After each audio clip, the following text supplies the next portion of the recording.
শরীফ ওসমান হাদিকে গুলিবিদ্ধ করার ঘটনায় তদন্তে অগ্রগতি হয়েছে বলে জানিয়েছে পুলিশ। ঘটনার সঙ্গে জড়িত মোটরসাইকেল উদ্ধার করা হয়েছে এবং দুইজন সন্দেহভাজন ব্যক্তিকে শনাক্ত করা হয়েছে।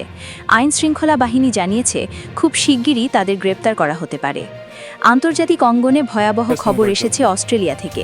সিডনির বন্ডি বিচে বন্দুকধারীদের গুলিতে অন্তত 11 জন নিহত হয়েছেন। নিউ সাউথ ওয়েলস পুলিশের তথ্য অনুযায়ী শিশু ও পুলিশ সদস্যসহ আহত হয়েছেন অন্তত 29 জন। পুরো এলাকায় নিরাপত্তা জোরদার করা হয়েছে।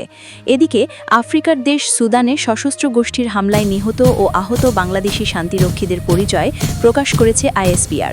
জাতিসংঘ মিশনে দায়িত্ব পালনকালে তাদের এই আত্মত্যাগে দেশবাসী শোকাহত। বিশ্লেষকরা বলছেন, দেশ ও আন্তর্জাতিক অঙ্গনের এসব ঘটনা জাতীয় নির্বাচন সামনে রেখে নিরাপত্তা ও কূটনীতিকে সবচেয়ে বড় চ্যালেঞ্জে পরিণত করেছে।